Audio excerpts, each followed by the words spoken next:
नमस्कार, स्वागत है आपका हमारे चैनल पर। मैं हूं आपके साथ शिप्रा सैनी।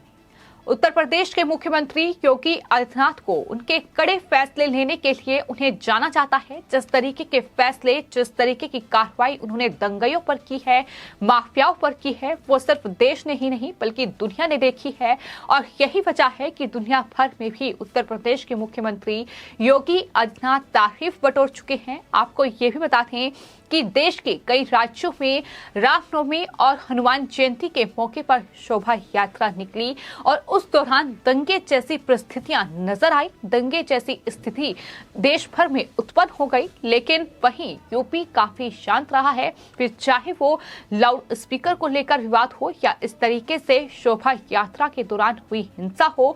हालांकि मुख्यमंत्री योगी आदित्यनाथ ने देश भर में हुई इन तमाम घटनाओं को लेकर अभी से उत्तर प्रदेश में कानून व्यवस्था को बनाए रखने के लिए तमाम बड़े फैसले ले लिए हैं। दरअसल लखनऊ में उत्तर प्रदेश के मुख्यमंत्री योगी आदित्यनाथ ने पुलिस अधिकारियों के साथ मीटिंग की है और इस वीडियो कॉन्फ्रेंसिंग के जरिए जो मीटिंग उनकी अधिकारियों के साथ हुई है उसमें तमाम गाइडलाइन जो है लाउड स्पीकर को लेकर वो जारी की गई है। सिर्फ इतना ही नहीं, योगी आदित्यनाथ ने साफ तौर पर पुलिस को ये सख्त निर्देश दे दिए हैं कि बिना मंजूरी के कोई शोभा यात्रा या जुलूस नहीं निकाल सकते हैं। उत्तर प्रदेश में योगी सरकार ने बड़ा फैसला लिया है कि अब बिना अनुमति के कोई भी धार्मिक जुलूस नहीं निकल पाएगा। तो साफ तौर पर उत्तर प्रदेश में कानून व्यवस्था को बनाए रखने के लिए ये बड़े फैसले मुख्यमंत्री योगी आदित्यनाथ की ओर से लिए गए हैं।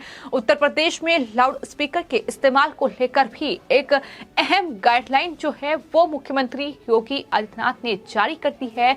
तो जहां देश भर में तमाम राज्यों में और खास तौर पर हम देख रहे हैं कि दिल्ली के जहांगीरपुरी में जिस तरीके से हनुमान जयंती के मौके पर जो शोभा यात्रा निकल रही थी और उस दौरान जिस तरीके का उपद्रव हुआ और उसके बाद भी हालात जो हैं वो कहीं न कहीं बेहद तनावपूर्ण दिल्ली में बने हुए हैं। लेकिन वहीं बात अगर उत्तर प्रदेश की जाए तो उत्तर प्रदेश में कोई भी ऐसी हिंसा नहीं हुई, कोई भी ऐसा दंगा नहीं हुआ।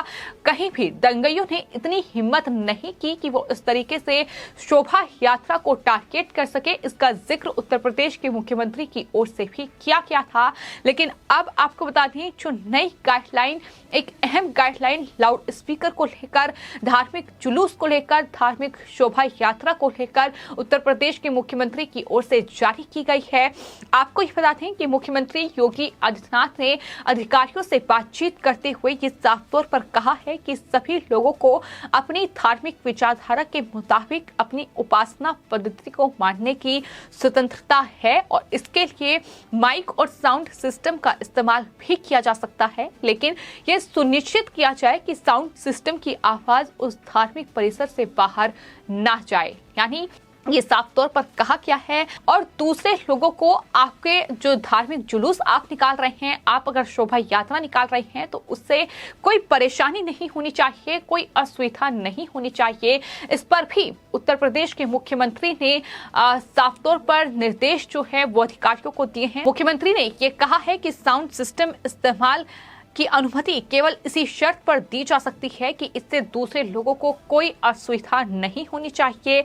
इसके साथ ही नए धार्मिक स्थलों पर माइक और साउंड सिस्टम लगाने की अनुमति ना दी जाए। उन्होंने प्रदेश के सभी पुलिस प्रशासन के अधिकारियों से इस गाइडलाइन को सख्ती से पालन करने का निर्देश भी दिया है। तो जो ये मीटिंग अधिकारियों के साथ उत्तर प्रदेश के मुख्यमंत्री योगी आदित्यनाथ ने की है, साफ तौर पर सख्त लहजे में निर्देश दिया गया है कि जरूरी है कि उत्तर प्रदेश में कानून व्यवस्था को बनाए रखने के लिए ये तमाम जो गाइडलाइन है ये सख्ती से लागू की जाए। और इस तरीके से लाउड स्पीकर को लेकर भी अब परमिशन लेनी होगी।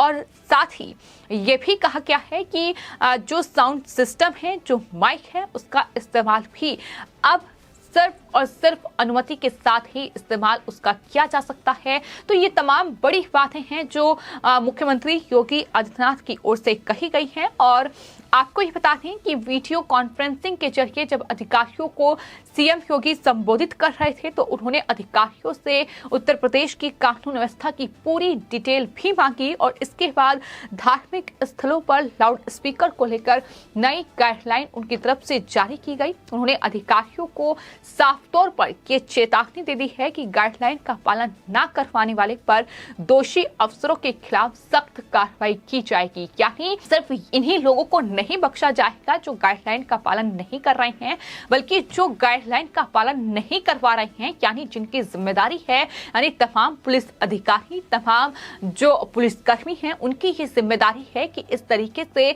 कानून व्यवस्था बिल्कुल नहीं बिगड़नी चाहिए और अगर ऐसा होता है तो दोषी अफसर पर भी कार्रवाई हो सकती है। ये भी साफ तौर पर कहा गया है। तो ये बड़ा अहम भी है क्योंकि उत्तर प्रदेश जो कि 25 करोड़ की आबादी वाला एक राज्य है, लेकिन उस राज्य की कानून व्यवस्था को बनाए रखने के लिए जिस तरीके से मुख्यमंत्री योगी आदित्यनाथ दिन रात कड़ी मेहनत कर रहे हैं, दोबारा सत्ता पर वो काबिज हो चुके हैं और दोबारा वो शासन कर रहे हैं, तो ऐसे में कहीं ना कहीं इस डबल जिम्मेदारी को वो समझ रहे हैं और यही वजह है कि इस तरीके से न सिर्फ तमाम अधिकारियों को निर्देश दिए गए हैं बल्कि अपने तमाम विधायकों के लिए उन्होंने गाइडलाइन जारी कर दी है। तमाम जो आला अफसर हैं उनके लिए गाइडलाइन जारी की गई है। यानी किस तरीके से विकास के रास्ते पर उत्तर प्रदेश की को लेकर जाया जाए, किस तरीके से उत्तर प्रदेश की उन्नति हो, इस पर योगी आदित्यनाथ का ध्यान है। और यही वजह है कि सीएम योगी ने जब मध्य प्रदेश के खरगोन में हिंसा हुई, इसके अलावा राजस्थान, गुजरात और कई राज्यों में रामनवमी के मौके पर जो शोभा यात्रा निकाली गई, वहां हिंसक झड़प देखने को मिली और हिंसा हुई। तो ऐसे में सीएम योगी आदित्यनाथ ने तो टूक ये कहा था कि उत्तर प्रदेश जो है वो 25 करोड़ की आबादी वाला राज्य है और उत्तर प्रदेश में 800 से ज्यादा शोभा यात्राएं निकली हैं, लेकिन कहीं भी कोई तू मैं नहीं हुई, दंगा तो छोड़ो। यानी साफ तौर पर यह समझाने की कोशिश थी कि उत्तर प्रदेश में दंगाइयों की इतनी हिम्मत नहीं है कि वो इस तरीके से अब हिंसा कर पाए, इस तरीके से अफवाह फैलाकर कहीं ना कहीं माहौल बिगाड़ पाए। ये तमाम बड़ी बातें उनकी तरफ से कही गई हैं।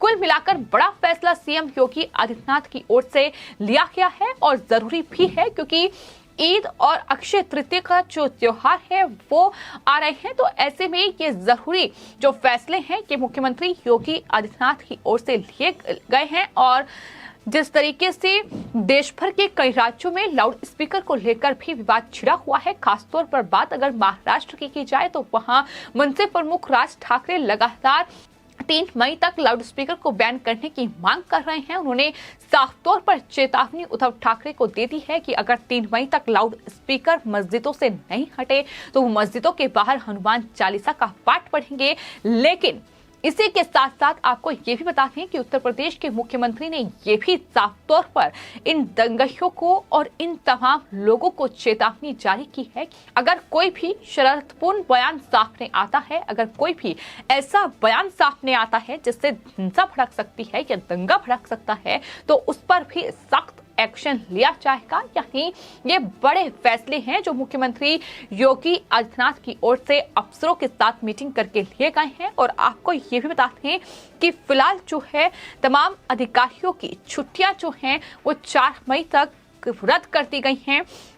सीएम ने थाना अध्यक्ष, सीओ, एसपी, डीएम और मंडलायुक्त से लेकर तमाम प्रशासनिक और पुलिस पदाधिकारियों की छुट्टियां 4 मई तक तत्काल प्रभाव से रद्द कर दी हैं। संवेदनशील इलाकों में अतिरिक्त पुलिस बल और ड्रोन का उपयोग करने पर भी जोर दिया गया है और साफ तौर पर यह कहा गया है कि अराजकता, अफवाह और दंगा हिंसा करने के लिए उत्तर प्रदेश में कोई जगह नहीं है। यानी साफ तौर पर चेतावनी एक बार फिर इन दंगाइयों और इन उपद्रवियों को सीएम योगी आदित्यनाथ ने दे दी है। लेकिन इसी के साथ लाउड स्पीकर और जुलूस और शोभा यात्रा निकालने को लेकर भी ये तमाम नई गाइडलाइन हैं जो उत्तर प्रदेश में जारी कर दी गई हैं।